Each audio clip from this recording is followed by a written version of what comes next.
whether you should celebrate Mawlid, whether you shouldn't celebrate Mawlid, and Tasawwuf, anybody who does a serious study of Islam has to recognize that Tasawwuf as a science is one of the sciences of Islam.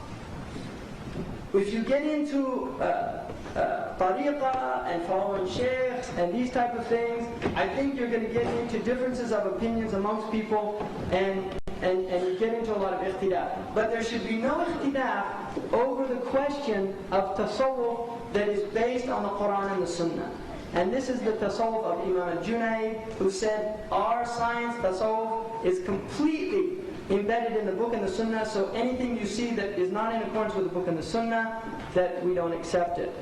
Now, I think it's also important to recognize that in many Muslim countries, the people of the doubt that there have been many innovations that have crept in to many places. There's no doubt about that, and it would be both naive and irresponsible to deny that. But if you go in the Muslim world and look, you will find many people who quote-unquote say that they're Sufiya, that really the masters of the science of Tasawwuf, like Imam al-Nawawi, who wrote a book on it called Bustan al-Arifin, or Ibn Qayyim al-Jawziyah, who wrote Madarij al-Salikin, or Ibn Rajab al-Hanbali, or many of the great teachers and practitioners, Imam al-Qushayri and others, would completely reject those. Sidi Ahmed Zarruq, radiallahu anhu, who was a reformer within the science, condemns many of the things. But again, one has to be very careful of condemning things that one doesn't understand. Because Musa alayhi salam was rebuked by Al-Khidr because he condemned things that he did not understand. And there could be things that you don't understand that really is because you don't understand it. And when they're explained to you, they make sense. So if you see something, it's important to ask, what exactly do you mean by that?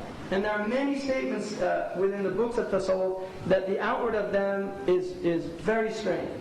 But if you look at what the people who commented on them said, the explanations become clear. And there are other things that have to be rejected outright that are in the books of Tasawwuf. And there are many weak hadiths that have been pointed out and other things.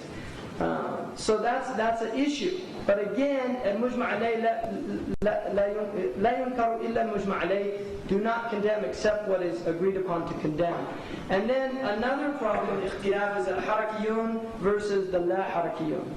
People of haraka, people who want to see social change, who recognize that Islam is a vehicle for social change, and other people within the ummah who condemn the idea of changing things through haraka or movement-based type things. And in this category, you get many different, like people who believe in the methodology of the Ikhwan al-Muslimin, the methodology of Hizb al-Tahrir, of many groups.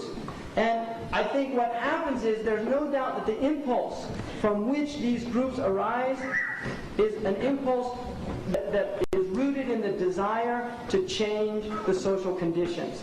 Whether the methodology is correct is something that is up for debate. That's where the debate arises.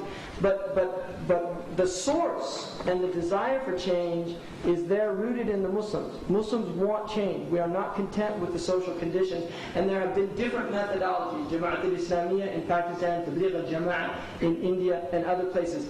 These were methodologies that were set out to try to change certain social conditions. One has to recognize, I think, first and foremost, that there are many sincere people working within those organizations that believe in Islam, that want to see Islam becoming once again defined. And so again, and the people within those groups also have to recognize that the inherent wariness of any types of groups, that what happens, the most common sickness of any group is what's called the us-them phenomenon. If you enter into a group, whether it's a Sufi tariqa or a political movement or any type of group, you can easily fall into a group mentality when you have an in-group and an out-group. The in-group is on the right path and the out-group is on the wrong path. The trouble comes when you have a minority movement in Islam that defines itself as the in-group and defines not only the other Muslims, but but the kuffar as well as the out-group. So there are Muslims that get alienated by that. So if you're not part of the party, or not following the party line, then you're not with the program, and if you're not with the program, you're not really dedicated to Islam. And this is often revealed in the way people speak. And it's a danger. You know, people that say, you know, do you go out fi sabilillah? And the idea is one type of going out fi sabilillah, when subhanallah kathira, like Imam Malik said, there are many ways to go out in the path of Allah. But there are some people that think there's one way, and that becomes a danger and leads to division and splitting amongst the Muslims. Another very powerful source of ikhtilaf amongst the Muslims is those who have the name of Islam by birth, but they really don't have a commitment to Islam, as opposed to those who have the name of Islam, whether by birth or conversion, and yet they have a commitment to Islam. That commitment varies. For some, it's limited. For others, it's their whole life. That's their life commitment. This is a big problem. This is a source of major division in the Muslim world now.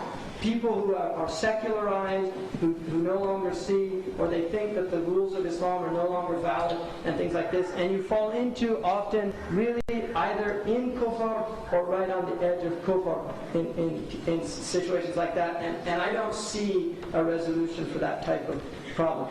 Another one is between the elect of the Muslims, whether it's governance or wealth, and the impoverished Muslims, and also the disempowered and disenfranchised Muslims. This is a great source of conflict in our communities.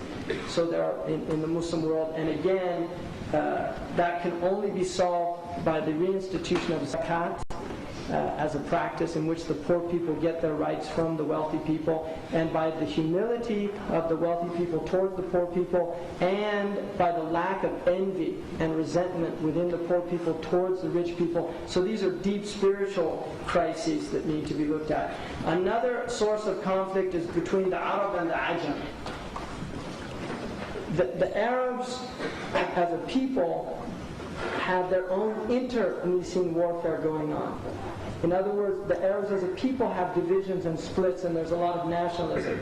But there's a greater issue here, which is the trouble between, in masjids, the Pakistani and the Arab masjid, which is common. I don't know about here, but in America it becomes a common problem.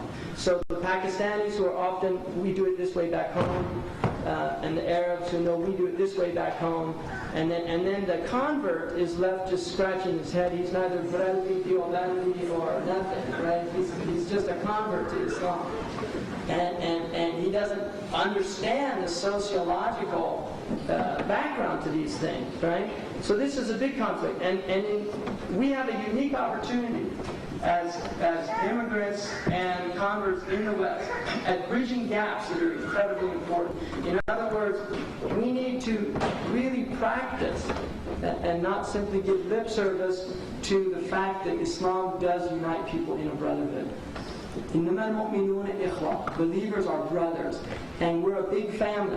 And you have family members who are Arab, who are Pakistani, who are Indian, who are Malaysian, Indonesian, Turkic, American, English, French, German, every place on the earth, Nigerian, the whole spectrum.